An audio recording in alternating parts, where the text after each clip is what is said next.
கஸ்டமருக்கு இன்றைக்கி blouse delivery கொடுக்கணும் அப்படின்றதுனால காலையிலே எழுந்திரிச்சு நான் ஒரு டிசைன் போட்டுட்ருக்கேன். ப்ளவுஸ் ரொம்ப சிம்பிளாக ப்ளெயினாக இருந்தது. அதனால் கஸ்டமர் எனக்கு ஏதாவது ஒரு டிசைன் மாதிரி போட்டு கொடுங்க சிஸ்டர் அப்படின்னு கேட்டனால எனக்கு தெரிஞ்ச மாதிரி இந்த நீடில் இந்த டிசைன் போட்டுக்கிட்டேன். டிசைன் ரொம்ப சிம்பிளாகவும் பார்க்க நீட்டாகவும் இருந்தது. கஸ்டமருக்கு ரொம்பவே பிடிச்சிருந்தது. சரி கடகடன்னு எடுத்து வச்சுட்டேன் எல்லாத்தையும். அவங்க கொடுத்த 2 ப்ளவுஸு அவங்களோட சாரீக்கு எல்லாமே ஓரம் அடிச்சு நான் அவங்களுக்கு பேக் பண்ணி கரெக்டாக எடுத்து வச்சுட்டேன். அதுக்கப்புறம் என் ஹஸ்பண்டுக்கு ஏபிசி ஜூஸ் போட்டு கேட்டாங்க. ஸோ அந்த வேலையை நான் பார்க்க போயிட்டேன். டெய்லியும் நான் மில்க் ஷேக்கு நட்ஸ் ஊற போட்டு தான் போட்டு கொடுத்துக்கிட்டு இருந்தேன். சரி டெய்லி இதே கொடுத்துட்டு இருக்கமே, ஸோ ஒரு வெரைட்டி ஏதாவது கொடுக்கலாம் அப்படின்னு சொல்லிட்டு இன்றைக்கி ஏபிசி ஜூஸ் ட்ரை பண்ணலான்னு பண்ணிட்டு இருந்தேன். சரியான மழை அடிச்சு ஊற்றுது இங்கே.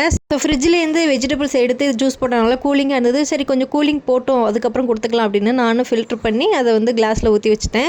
பீட்ரூட் ஸ்மெல் ஹெவியாக இருந்தது. ஹஸ்பண்டுக்கு பீட்ரூட்டே பிடிக்காது, எப்படி சாப்பிட போகிறாங்கன்னு தெரியல. அரைச்சதுக்கப்புறம் பார்த்தா இந்த சக்கையெல்லாம் அப்படி இருந்தது. இது என்னடா பண்ணுறது, மால்ட் மாதிரி பண்ணிடலாமா அப்படின்னு பார்த்தேன். கொட்டுற மலையில் வச்சு காயப்பட்ட துணியே காய மாட்டேங்குது. இது எப்படி நம்ம மால்ட் பண்ணுறது அப்படின்னு சொல்லிட்டு குப்பை தொட்டியில் கொட்டிட்டேன். ஃபைனலாக எல்லாமே ரெடி பண்ணி பிரேக்ஃபாஸ்ட் ஹஸ்பண்ட் கொடுத்துட்டேன்.